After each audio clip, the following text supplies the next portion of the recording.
the hatred between these two dynasties kind of sort of still remains to this day in much of the Sunni Shia rhetoric, i.e. the Sunni Shia hatred that we see in our times. Yeah, it's always existed to a certain extent. As you know, I'm not sectarian. We have to disagree without violence. This is my stance all the time. I don't agree with their theology at all, but in the end of the day, we should not be physical.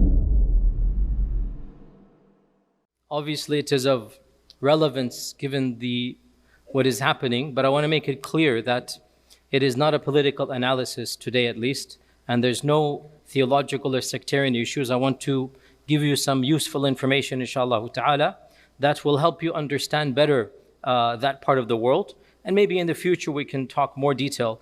But this is one of the most interesting sections and regions of the Muslim world, and I have to summarize its history in 20 minutes. So this is a very big task, but it is still, inshallah ta'ala, beginning the conversation so that you can understand and situate yourself to understand what is happening. Apologies, my voice, as you can tell, is off. I'm a little bit under the weather. May Allah give us shifa, all of us, inshallah. So realize that this land that we call Iran, this land is actually one of the most historic and influential in human civilization, not just in Islamic civilization. And even from the earliest of times, from the earliest of recorded histories, this land produced some of the most important figures in global history and some of the most powerful civilizations known to mankind. You have people like Cyrus the Great. And Cyrus the Great, actually, some of the scholars even considered him to be Dhul Qarnayn. You know, there's a controversy who is Dhul Qarnayn, and there are many contenders. One of the contenders is Cyrus the Great. I'm not saying that's right or wrong, I'm just saying that is one of the contenders. Cyrus the Great is considered to be the founder of the first great civilization of Iran in 550 BC, and it stretched over 3 continents. And this eventually led to the Achaemenid Empire, which was one of the first empires to have a universal set of governance, of law, somewhat open-mindedness in religion, and again, one of the primary civilizations of pre-modernity. And the religion of Iran is also a unique religion, Zoroastrianism. It is founded in Iran itself. Zoroaster is considered to be the founder of that faith tradition. And when the Muslims encountered it, they treated Zoroastrians like Ahl Kitab. So they said, if you are going to be treated like the Ahl Kitab. And in the time of the Prophet ﷺ, the Iranian civilization was under the Sassanid Empire, 224 to 651 CE. And the Sassanids, the Sassanid Empire, was the empire that the Quran itself mentions when it talks about the reality of the Romans and the Persians engaging in warfare. This is the Sassanid Empire. And it was also the last great king of the Sassanid Empire, and that is Khusro Parvez, that the Prophet ﷺ interacted with, he wrote a letter to. And if you know famously, when Khusro Parvez, also called Kisra, when Khusro Parvez, he tore up the letter, the Prophet ﷺ said, Allah will tear his kingdom up like he tore my letter up.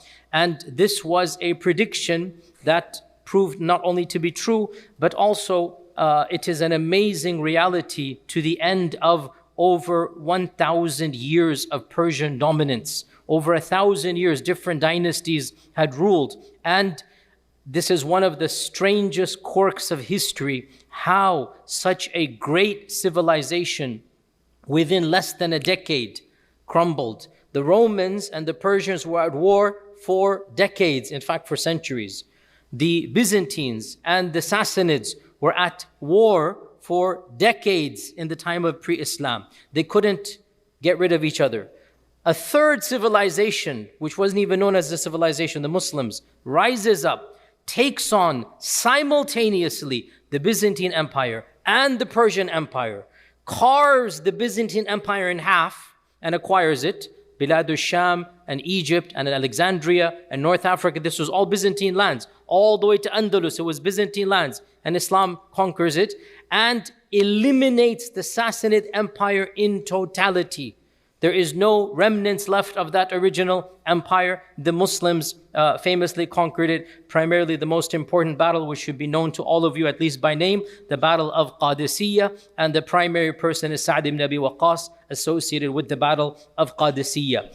It is, in my mind, one of the most surreal moments of not just Islamic history, of history, to imagine the Sahaba themselves, the people who broke bread with the Prophet ﷺ, the people who interacted with, who fought at the Battle of Badr, who saw the time frame when Islam was almost eliminated from global history. Those same people walked in the palaces of Khusro Parvez. I mean, it is surreal to imagine. Wallahi, it is, if you understand this dynamic, it is just phenomenal to understand. And in particular, the Sahabi Salman al-Farisi, I've given a whole lecture about him. Even at Epic I talked about this. That to me this is just an ayah min ayatillah. Without a doubt this is a miracle that somebody like Salman al-Farisi, who as a Persian would never have had the pass to enter the palace. He would never have had permission. And he is appointed the governor of Persia. Unbelievable, from where to where. This is in the lifetime of the senior Sahaba.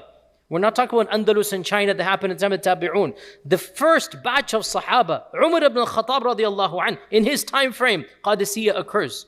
And the Sassanid Empire is completely acquired by the Muslims. And this is without a doubt a miracle that Allah gave to the Muslims. They couldn't have done it by their numbers. They couldn't have done it by their training. They couldn't have done it by their weapons. There is no comparison. You have one of the mightiest empires known to mankind.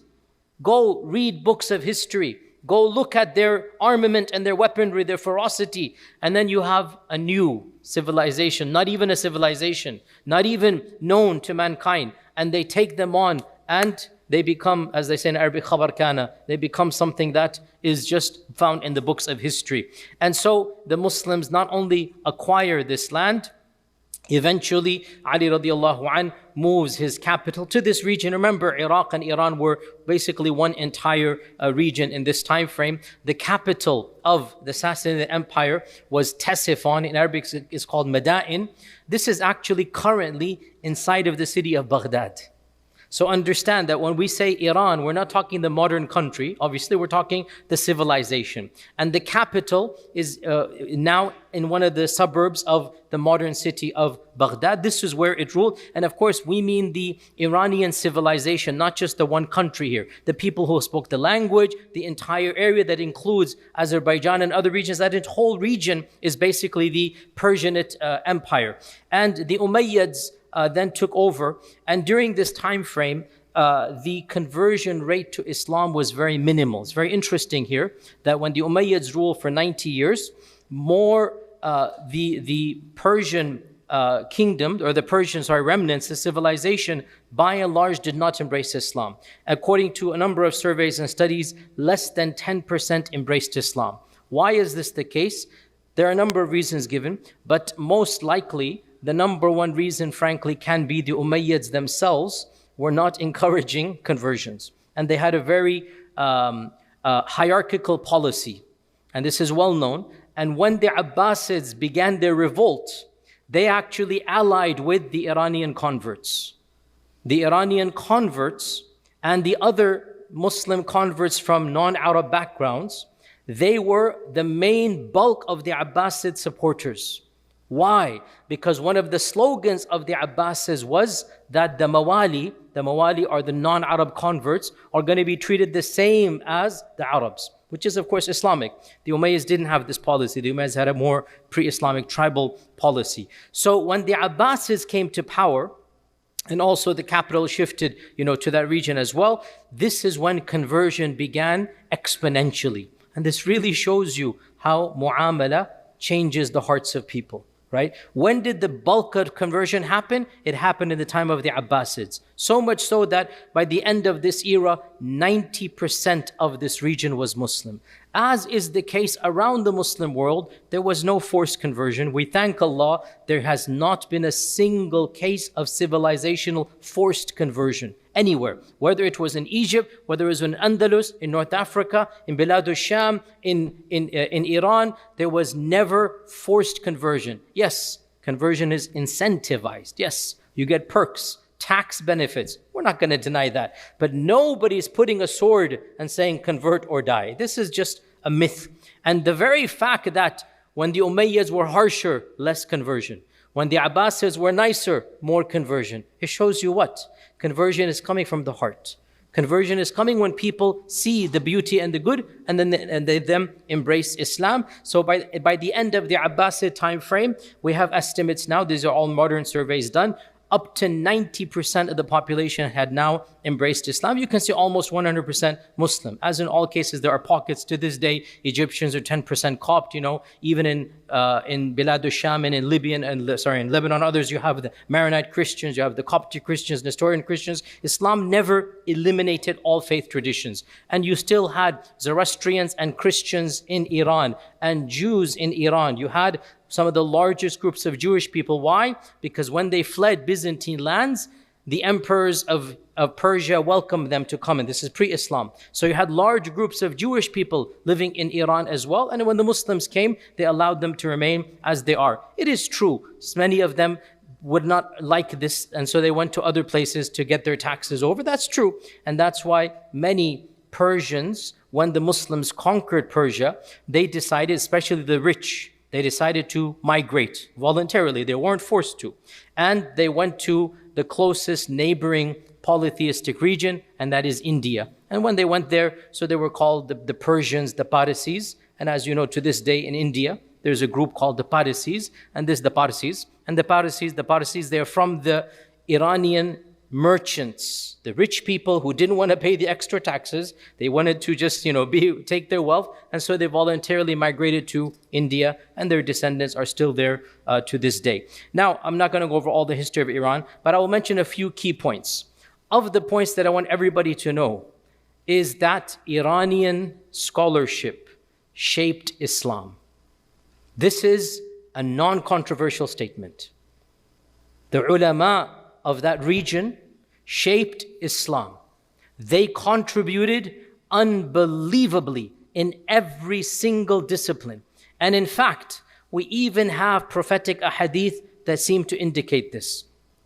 It is said, and these ahadith are found in Tirmidhi and in Mustadrak of al-Hakim and in other books, that the Prophet was sitting with Salman al-Farisi, and he said, لو أن العلم في الثريا لتناوله رجل أو رجال من أهل فارس من أبناء فارس. And in one version he pointed to Salman and he said من قوم هؤلاء, that if knowledge were placed in the farthest stars, people from Persia, and in one hadith Salman al-Farsi's people would go and get that knowledge. And this hadith is in Tirmidhi and other books as well, and a number of scholars have considered to be authentic. So why is this the case?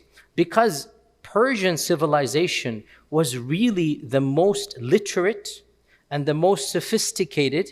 It actually excelled Byzantine civilization. And when they became Muslim, they brought their brains to do khidmah to the religion of Islam in a way that there was no other civilization that had that expertise. So where to begin? Wallahi, there could be many lectures given about the contributions of the Persianate empire, civilizations to Islam, the Persian scholars to Islam. Where to begin? Arabic itself. Ya ahla lughat al-Arab. Who codified your language? Who wrote the first book of grammar? Sibawayh. Through and through Persian. Sibawayh, born in a Persian family, spoke Persian better than Arabic. It's his mother tongue. And he writes his famous book, Al-Kitab. That's the title of the book, by the way. Al-Kitab.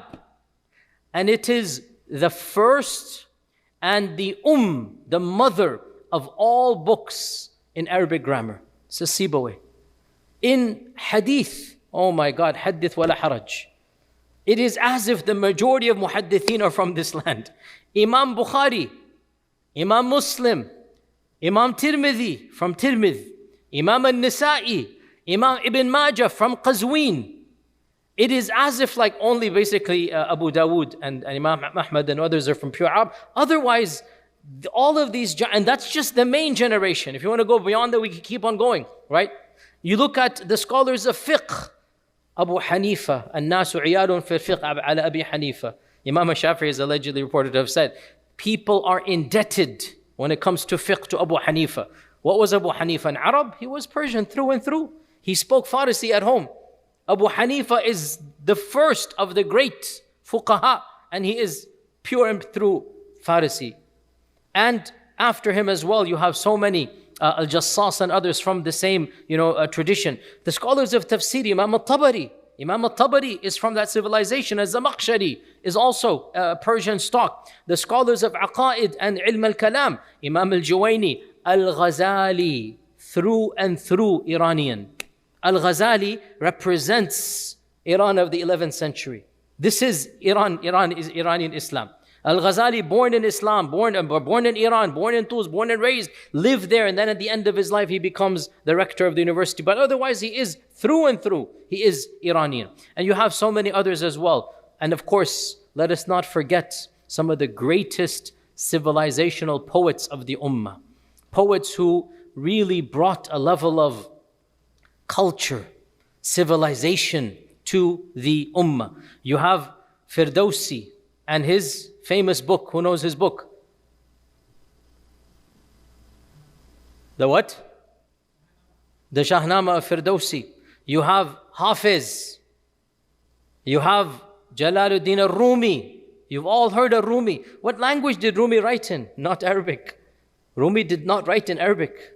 Hafiz did not write in Arabic. They're writing in Persian. And that is why Persian was, after Arabic, it was the most important language of Islamic civilization. And we see its impact globally across the world, even in India. What was the noble language? It was Persian.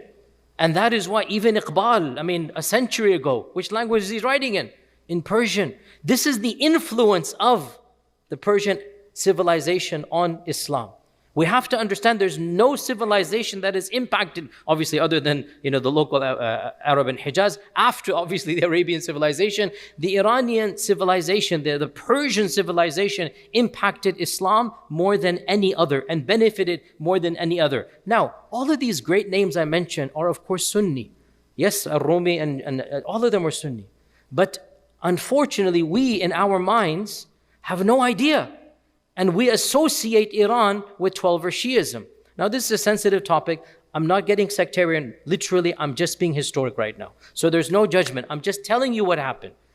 The sad reality, the Muslim is just dismally unaware that Iran was a bastion of Sunni ilm, Sunni hadith, Sunni fiqh, Sunni tasawwuf, Sunni everything.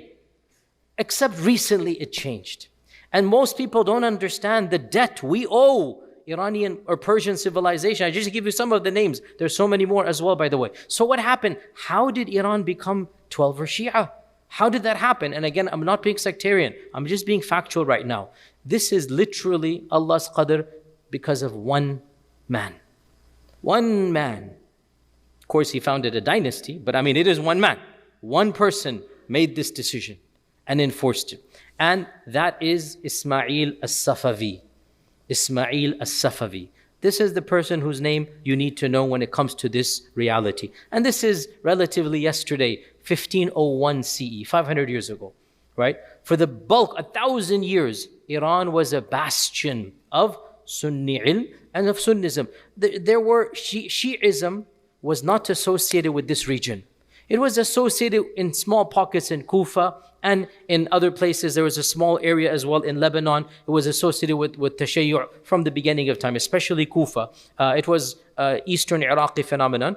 Iran had nothing to do with 12-er Shi'ism. It was only recently. What happened? Long story short, it's a bit complicated, but the founder of this dynasty, Ismail al-Safavid, the Safavid dynasty, actually, the origins of this family have nothing to do with Iran even, believe it or not. His father, Ismail al-Safavid's father, was the founder of a messianic, cultish, extremist, Shiite, Sufi, jihadist tariqah. All of those adjectives. Literally, I'm not exaggerating. It was a bizarre cult called the Qizilbash. The Qizilbash. His father, Ismail's father, founded it. They were not mainstream 12 or Ja'faris. They were not. They were their own version of Islam. If you want to look up the Bektashis, they were similar to him. If you want to look up the Turkish Alevis, they're similar to them. These are some, just esoteric group. They're called the Ghulat groups. They're a different strand. And his father, Ismail's father, founded a messianic end of times. Cultish, giving bay'ah just to me, blind following. Jihadist, like we're going to fight everybody that doesn't follow us. Sufic, yes, they were in their own version Sufic. And Ghulati Shi'i order called the Qizilbash. And more, his messianic figure, people flocked to him. They would wear a bizarre turban, and that's why they got the name Qizilbash from. It's like a red turban, they would have it. And the term means red turban with 12 prongs. So Qizilbash is what they would wear. And in one of these battles, his father died. So the group took his young son and they said, you are the next Mahdi or messianic figure because you're the son's father, you're the father of your son. So they took him far away and they protected him. They obeyed every order of his. They treated him almost like a demigod even as a child. So he grew up with these bizarre notions in his head. When you're treated like this, even as a 7, 8, 9-year-old, when you're given those, importance, he felt himself divinely, not just protected, not just guided, appointed. And there are reputable, authentic reports that indicate he felt he is the Mahdi. He felt he is the Imam al-Ghaib of the Shia.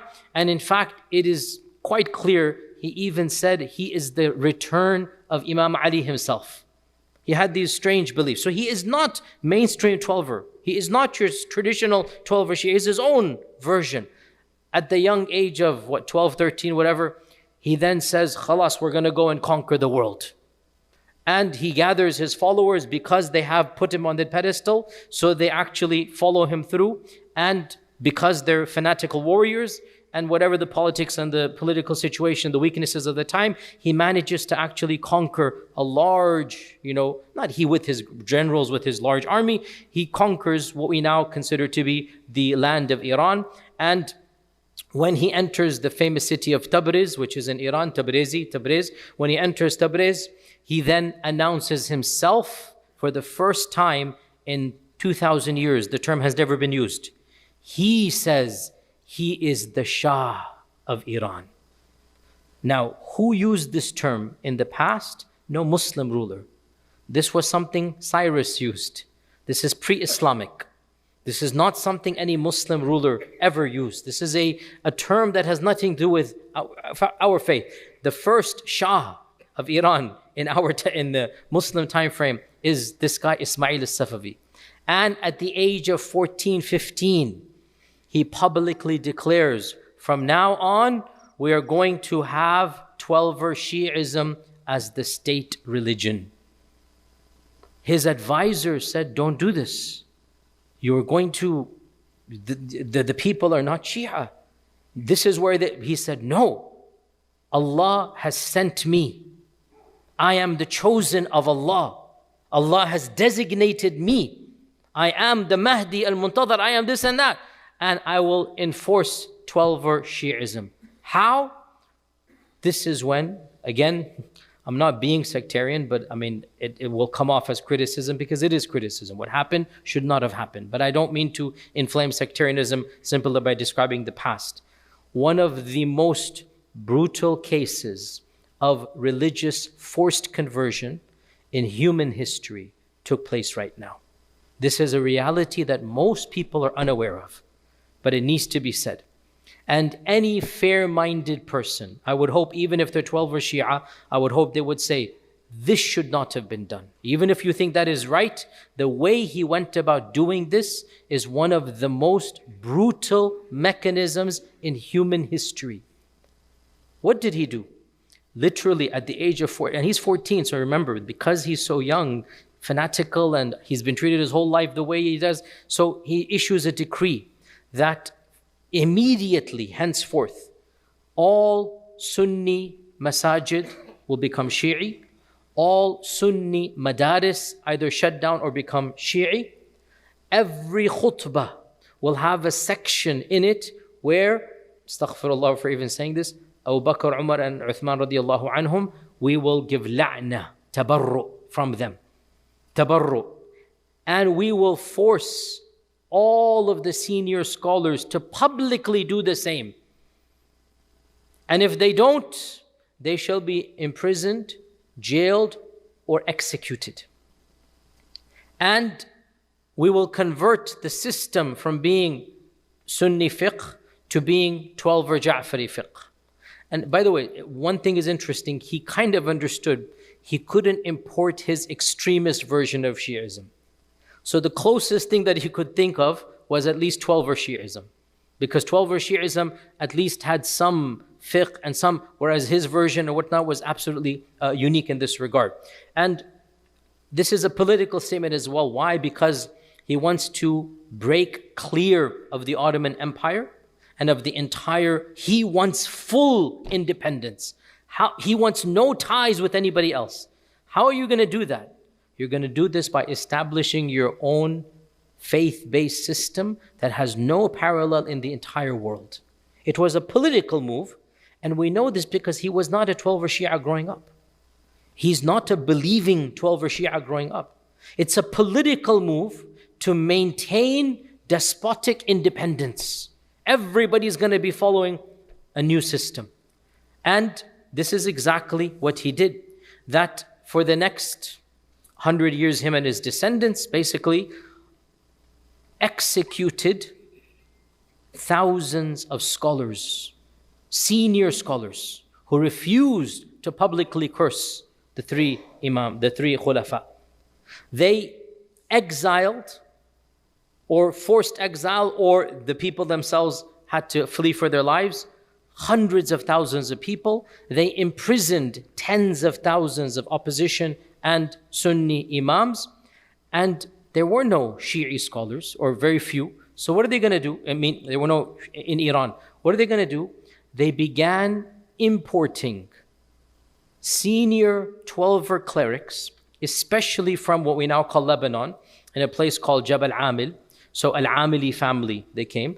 Ali al-Karaki, Zainuddin al-Amili, these are famous 12-er Shia scholars of a particular strand of Shi'ism. By the way, many Sunnis are unaware, just like Sunnism, when we say Sunni, I mean, there's like a gazillion movements within Sunnism, right? Understandably, 12-er Shi'ism also has many movements within it, many understandings. And so it's interesting that the version that is found in Iran basically is this type of overall fikr, which goes back to whom the Safavids imported. The Safavids brought in groups of clerics from this region, especially of Al-Amil region, and these people then were given full license. The country is yours theologically.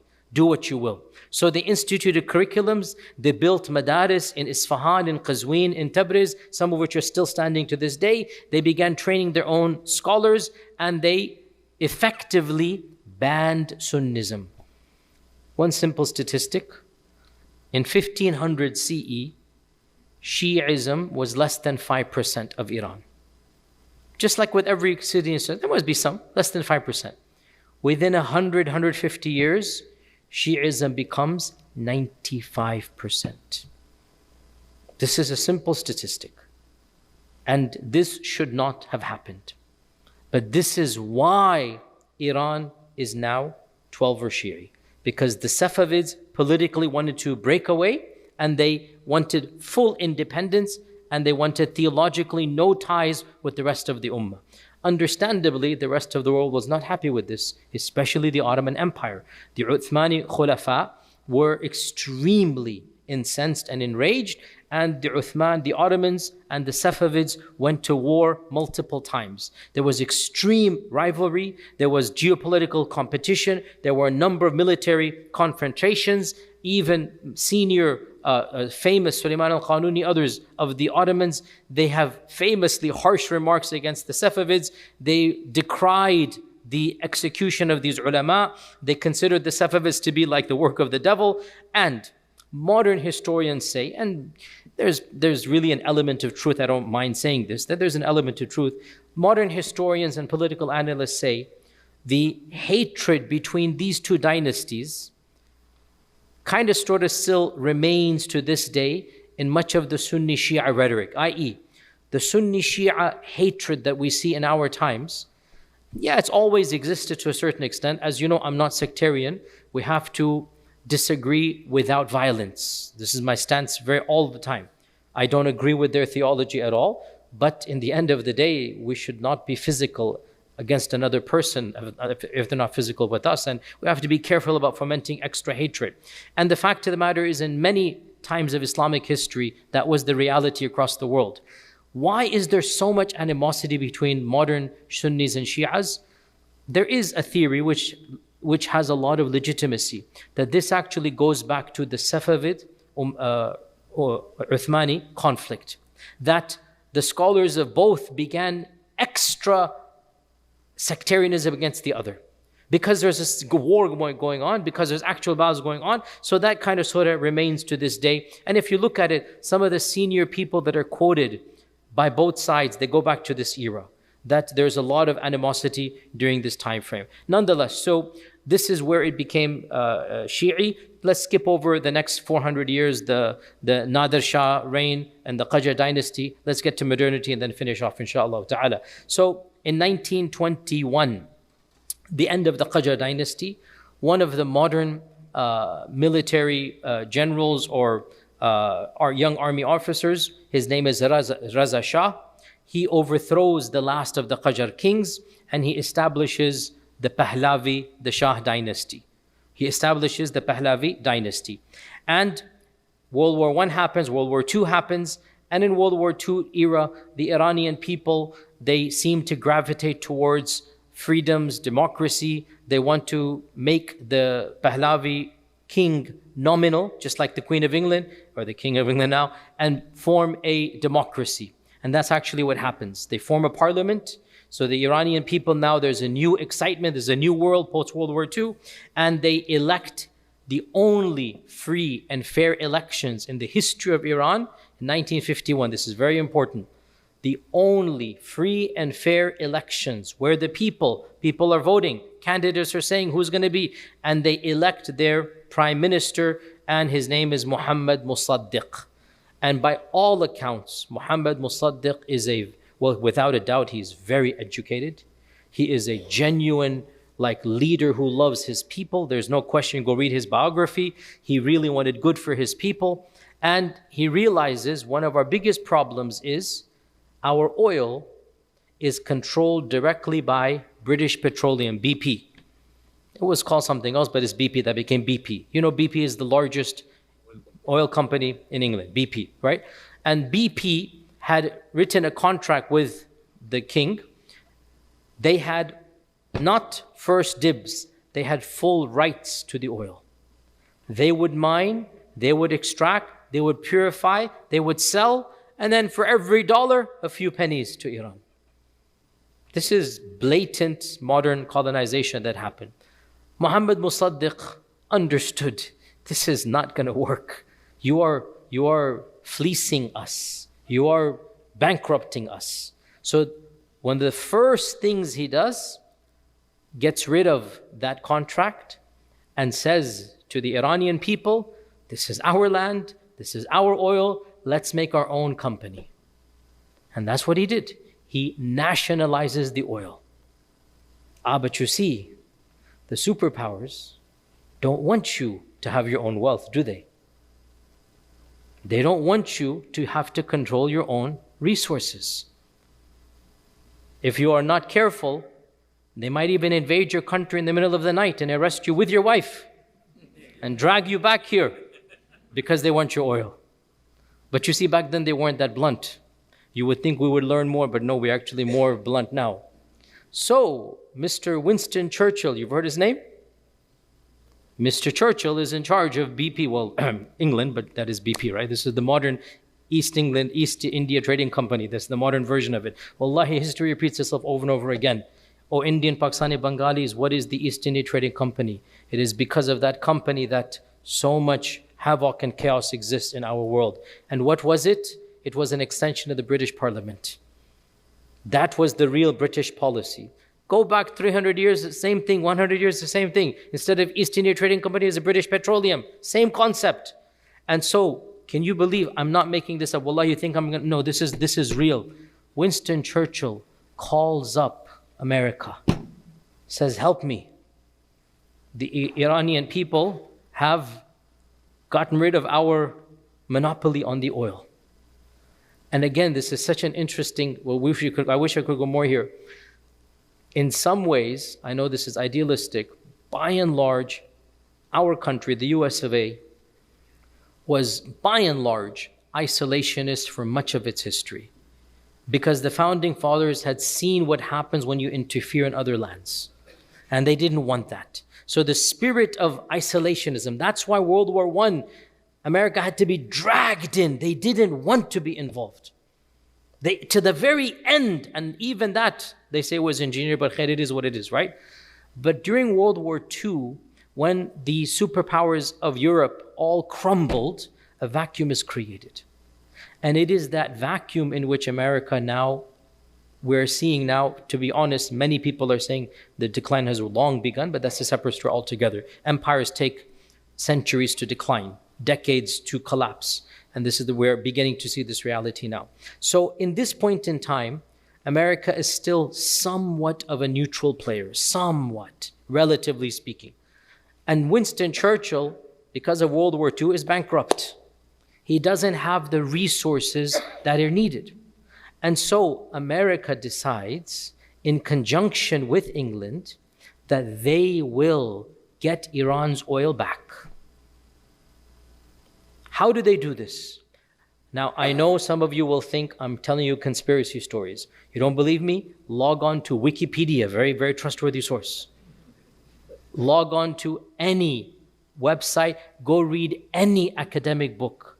I'm going to tell you the absolute truth. There is no conspiracy. In fact, the original documents are also available in this regard.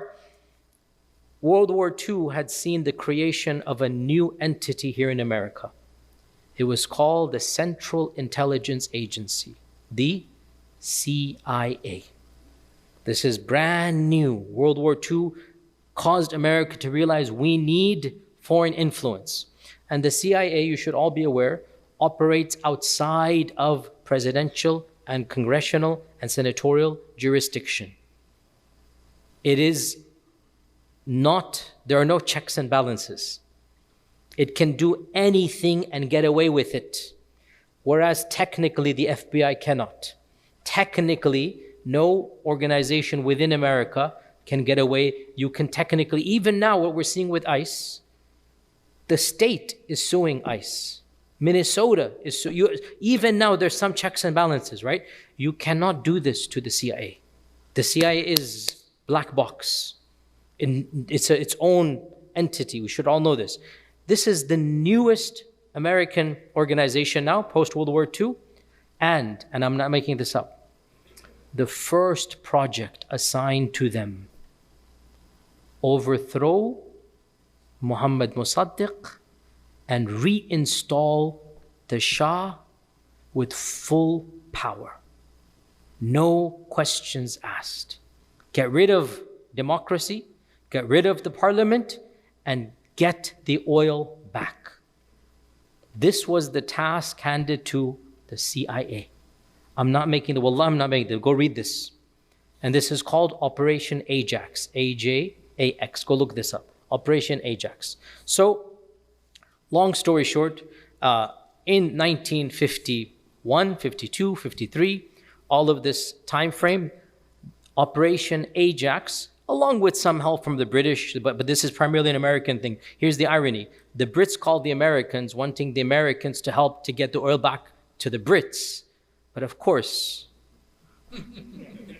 when you call in the big bully wants his share. Of course. And in fact, why would he give you any share? So I don't know how Churchill reacted when and that, but it was not, in any case. So the CIA begins funding specific mechanisms to start fomenting the perception of hatred against Musaddiq. Again, it sounds so bizarre, but go read. This is now well known. Freedom of Information Act has made all of these documents public. By the way, who funds the CIA? Our tax dollars. Understand this point, right? Because the funding comes from American taxes, but there's no governmental oversight. There's no checks and balances. So the CIA has 10, 15 things they start doing. Of them, paying broadcasters to have their scripts of the news read rather than local journalists, i.e. controlling the media. Of them is doing things in the streets, thugs, whatnot, to destabilize civil society. Like accosting people, killing people, whatever it might be, like street crime and street harassment, so that people start thinking Musaddiq's not doing a good job. Of them, hire, wallahi this is true, hire thousands of people with nominal fees, $5, $10, $20, to go protest in the streets against Musaddiq. I'm not saying anything about right now, I'm simply saying this is what happened in the 50s, that's all I'm saying.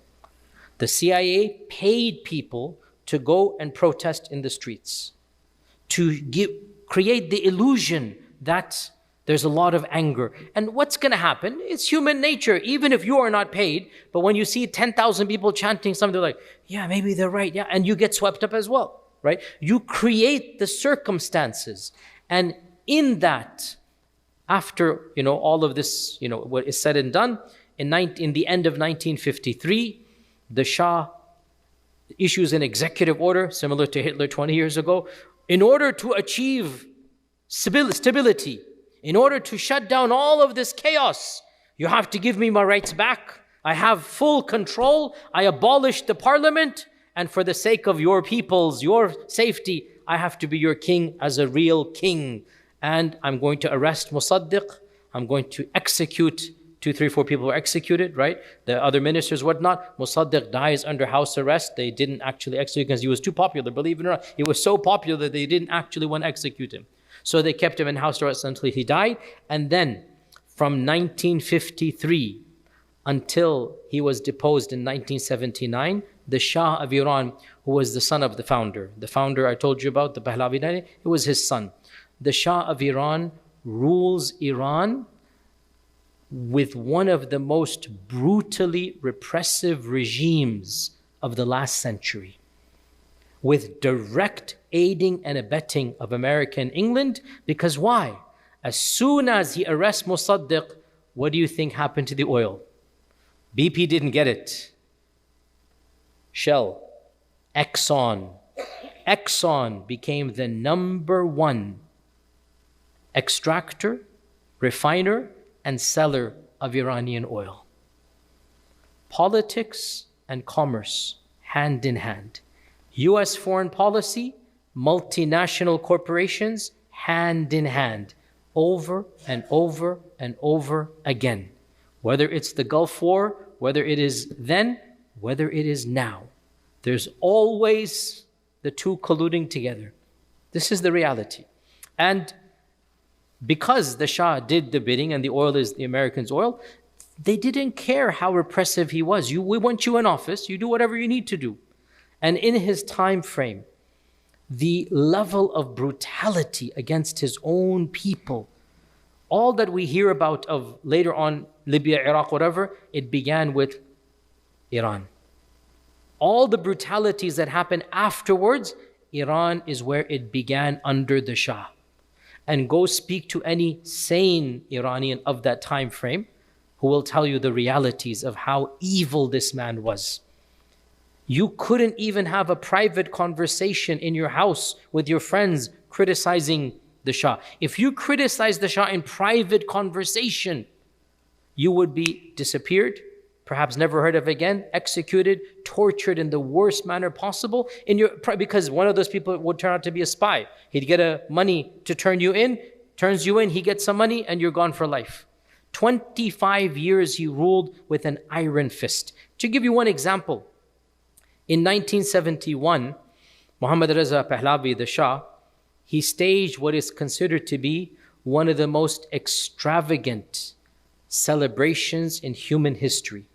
It was his birthday, and it was coincidingly, he said, the 2500th anniversary of the Persian monarchy. So he threw a birthday party, the likes of which the world has never seen. It is estimated he spent over $300 million of that time frame's money, which is probably $1 billion now. He invited every world leader. The guest list is just unimaginable, a who's who of royalty. And he created an entire city and a whole week long of events, and you can see video footage of it, while his own people right outside were starving for food. What is going to happen when you spend like $1 billion on a festival? All the kings and queens and all the rich are inside, and the people barely have food to eat. What do you think is going to happen? In this climate, and again, I'm not taking sides, but I understand exactly why it happened. People come along whose version of Islam we might disagree with, but whose integrity was not for money or power or fame. And they said, this is a land for our people and not for sellouts. And when you use the name of God and people are already far away, they get a sense of peace. And a figure known as Khomeini starts rising up as an opposition, claiming that it was time for the Shah to leave and for a new era to be ushered in. People who had nothing to do with religion were so sick of the Shah, they sense from this guy, at least he is one of us. And clearly he's not a stooge of the foreign powers. Again, we have our strong disagreements theologically, but understand, in the late 70s, the average Iranian was pro-Khomeini. Understand this point. Even if they weren't pro-Shia, unbelievably. The two had nothing to do with each other. And when you look, I want all of you to look at the video footage of when Khomeini returns from Paris in exile, because it was him who became the voice of the opposition. Go look at the video footage of the streets of Tehran. Non-hijabis are cheering for Khomeini because they have no idea what's going to happen. Clean-shaven men who have probably never prayed for years are going berserk, return of the Khomeini. They think now is the good era coming in. They don't understand they're going to have a different set of problems because there is no idealistic and whatnot. Nonetheless, you have to understand one thing, that the antagonism that the people had towards the Shah was also the antagonism they had towards America at that time frame. Those of you older than me, I barely remember this very vaguely as a child, the 1979 takeover of the embassy. It didn't come out of thin air. There's no justifying, but understand why were people angry? Because that was the time when the reality of the coup of 1953 became public knowledge. Everybody knew America was the one who put the Shah in power and who kept him in power and who was behind all of this repression. That's why the anger exists. It didn't come out of thin air. It's not that Iranian people are born with the DNA against America. There are socio-political reasons for that anger. And that anger was manifested in what happened with the takeover of the embassy. And of course, Jimmy Carter lost his presidency because of that. Again, it's interesting how it all relates together. The American public was never told, and they still don't know about the role that they played in Iran, even though it's public knowledge, but it's not taught in the curriculum. And one thing leads to another. But here's the point I want to conclude on this. Whenever people rule in the name of Islam, their policies become equated with the religion of Islam. It is never a wise thing to do this. We see this reality around the globe, whether it's in Sunnism or it's in Shi'ism. When you rule in the name of Islam, any mistake you make is associated with the religion. And this current regime, even though without a doubt we are not sympathetic, I'm not sympathetic towards them, but what makes it more difficult is that their incompetencies and their problems have actually led to people hating the religion of Islam because of them. And this is well documented that of the highest rates of apostasy in the Muslim world are in Iran. This was not the case even under the Shah, because nobody blamed the Shah and Iran together, Islam together, sorry. The Shah never said he's doing it in the name of Islam. You want to get angry at the Shah, it has nothing with your religion.